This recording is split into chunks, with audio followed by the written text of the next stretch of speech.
आपको क्या लगता है कि क्या अंदर ही अंदर कुछ खिचड़ी पकड़ी है क्या? भाजपा जदयू डरी हुई है, इनका क्या प्लान क्या लग रहा है? देखिए, एक इनका एक काफ़ी सिनिस्टर डिजाइन है। ये आज और कल के नहीं, ये आगे एक दशक आगे की सोच के चल रहे हैं। इन्होंने डिलिमिटेशन ड्यू था 2026 में, वो नहीं किया। जातिगत जनगणना का आनन फानन में विपक्ष के मुद्दों से घबरा के कैबिनेट में इन्होंने डिसीजन लिया, लेकिन कहा कि 2027 से शुरू होगा। उसके बाद इन्होंने एक साल पहले प्रोपागेंडा चलाया, वन नेशन वन इलेक्शन। तो अगर वन नेशन वन इलेक्शन ये करना चाहेंगे, एक स्टेट का इलेक्शन करा नहीं पाते, एक फेज़ में करा नहीं पाते। अब ये क्षत्रिय पार्टियों पे चोट करना चाहते हैं। जो वोट का अधिकार है गरीब को, दलित को, पिछड़ा को, अति पिछड़ा को, अल्पसंख्यक को, वो अधिकार छीनना चाहते हैं। तो चुनाव आयोग एक ऐसी संस्था थी जिस पे गरीब से गरीब आदमी का भी भरोसा था। किसी न्यायिक संस्था पे हो ना हो, लेकिन चुनाव आयोग पे सबको विश्वास था। हम बचपन से सुनते आए हैं, पढ़ते आए हैं कि चुनाव आयोग एक स्वतंत्र, निष्पक्ष, स्वायत्त और अर्ध न्यायिक संस्था है। लेकिन अब चुनाव आयोग अपने मैंडेट के विरुद्ध काम कर रहा है। अब चुनाव आयोग को हम यही कहेंगे कि चुनाव आयोग सरकार के अधीन, सरकार के निर्देश पर, सरकार पर निर्भर एक पक्षपाती एवं पराधीन संस्था है।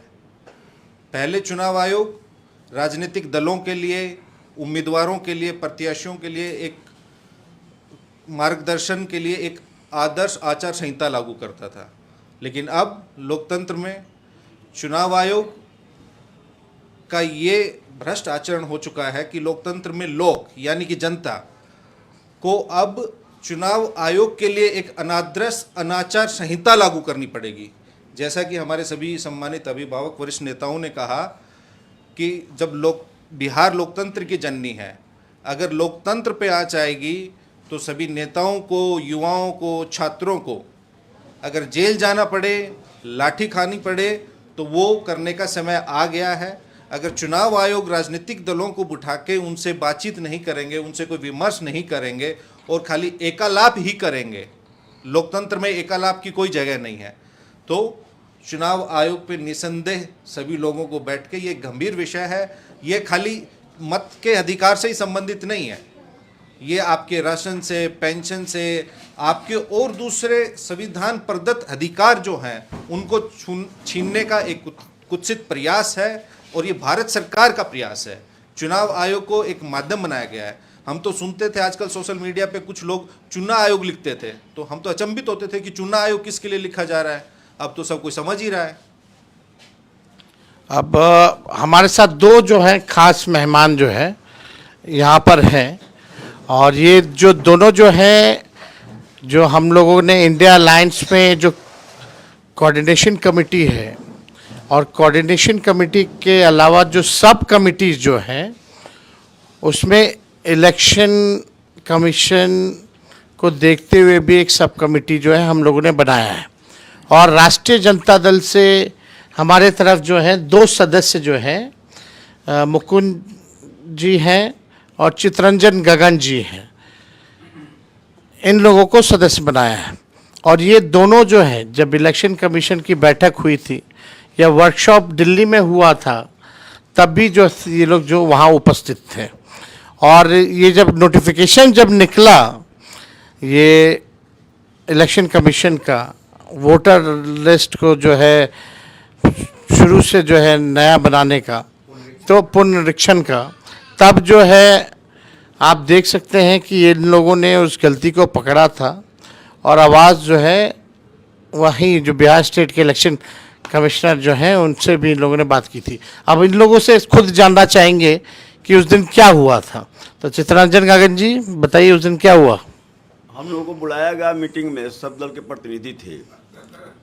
तो जो है सो कहा गया कि ऐसे ऐसे जो पुनरीक्षण चल रहा था और 2003 के बाद में विशेष पुनरीक्षण नहीं हुआ सघन, इसलिए जो है सो आदेश है, हम लोग उसको करने जा रहे हैं। लेकिन बहुत हल्का ढंग से वह कहा इसको, लेकिन हम उसको पढ़े, जो दिया पूरा 9 पेज का था, पढ़े उसको। तो हमने कहा कि साहब ये तो आप वंडर कर रहे हैं, यह जो है सो बिहार में चुनाव होने जा रहा है, अब 2 महीना के बाद जो है सो आपका नोटिफिकेशन होगा, और अभी आप यह जो है सो सघन पुनरीक्षण का काम शुरू करने जा रहे हैं। 2003 में जब हुआ था तो लगभग 2 साल लग गए थे इसको करने में, और जो डॉक्यूमेंट आप मांग रहे हैं, या डॉक्यूमेंट जो है सो कैसे, अब तो जितने गरीब हैं, दलित हैं, पिछड़े हैं, अति पिछड़े हैं, उनको पास तो उपलब्ध ही नहीं होगा।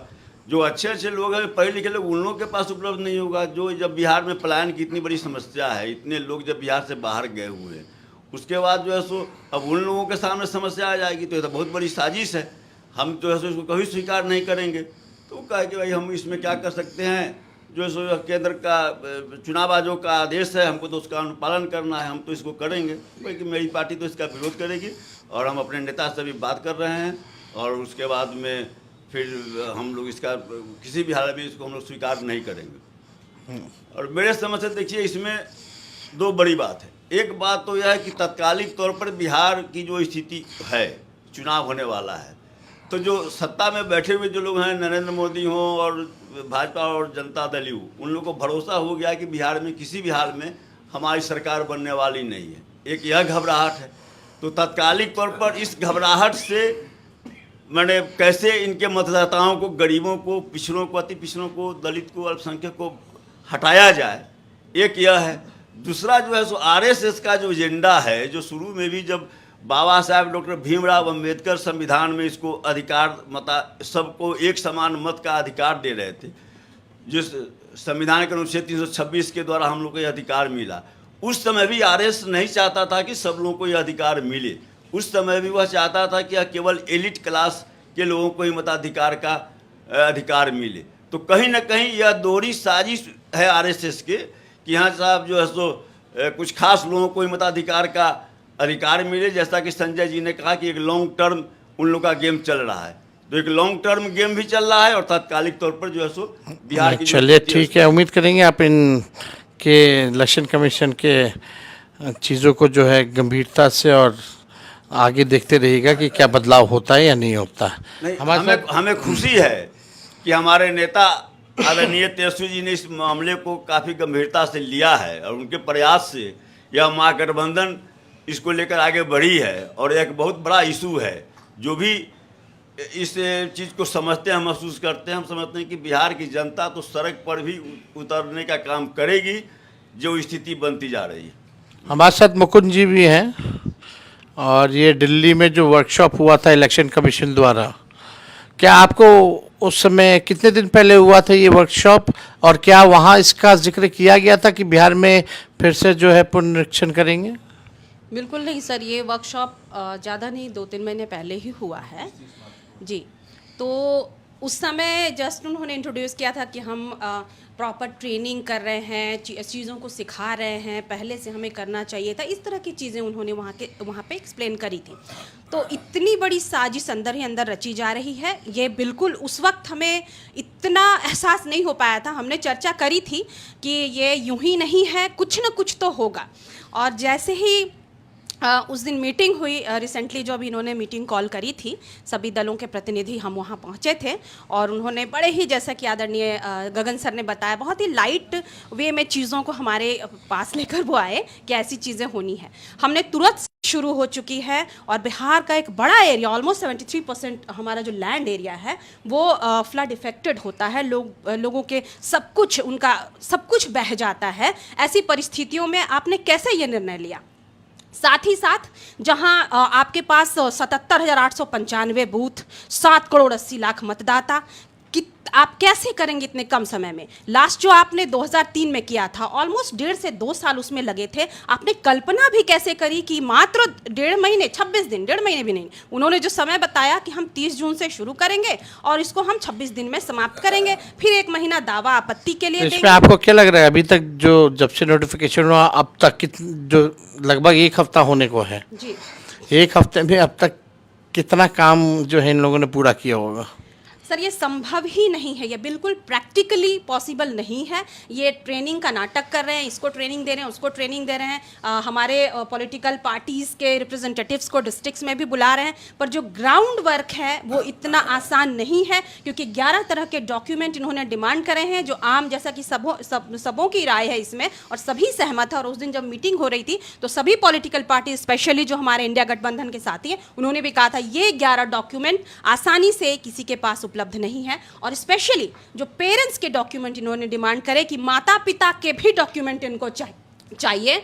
कुछ परिस्थितियों में पिता या माता के, और कुछ परिस्थितियों में अगर 2004 के बाद वो पैदा हुए हैं तो माता पिता दोनों के, अगर 87 से 2004 के बीच पैदा हुए हैं तो दोनों में से किसी एक के, और 87 के पहले पैदा हुए हैं तो इंडिया में 87 के पहले पैदा हुए हैं तो खुद का डॉक्यूमेंट सेल्फ अटेस्टेड करके इनको देना। जिसके पास डॉक्यूमेंट भी है उसको तो सब फॉर्म तो भरना ही पड़ेगा, बिल्कुल, फोटो भी देना पड़ेगा गरीबों प्री को, प्रिंटेड फोटो लेके आएंगे, हार्ड कॉपी फोटो कॉपी भी देना सर, पड़ेगा। ये बिल्कुल तो व्यवहारिक यानी एक वोटर पे 100 रुपया खर्च है, बिल्कुल होना ही है सर। और ये संभव ही नहीं है। बहुत सुदूर इलाकों में जिनके पास कलर प्रिंटर नहीं है, जिन इलाकों में, वो कहाँ भटकेंगे इन फोटोज के लिए, डॉक्यूमेंट के, बाढ़ में जान फोटोकॉपी बचाएगा के लिए। कि क्या करेगा? बिल्कुल, जिनकी सारी चीजें बह जाती हैं हर साल, उनके पास नहीं रहते ये कागजात।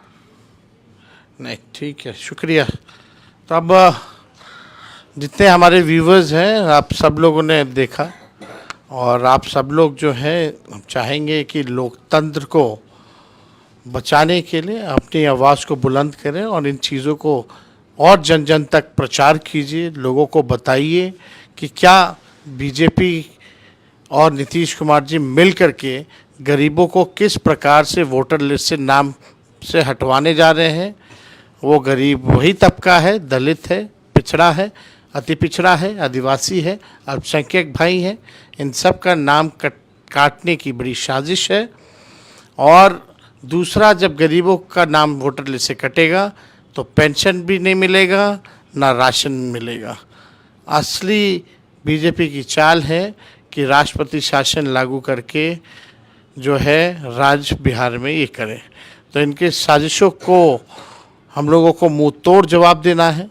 इलेक्शन कमीशन तो बीजेपी का प्रकोष्ठ बन के रह गया है, पपेट बन करके रह गया। अभी तक हम लोगों को समय नहीं दिया है मिलने का। पता नहीं क्यों हमारे इलेक्शन कमिश्नर जो हैं मिस्टर इंडिया हो गए हैं। तो हम चाहेंगे कि मिस्टर इंडिया मत बनिए, आप जो है सामने आइए, प्रेस कॉन्फ्रेंस कीजिए, डेलीगेशन से मिलिए, और जो कन्फ्यूजन है उसको दूर कीजिए। जनता में क्लैरिटी होनी चाहिए और इंश्योर कीजिए कि किसी भी गरीब का वोटर लिस्ट से नाम नहीं कटेगा।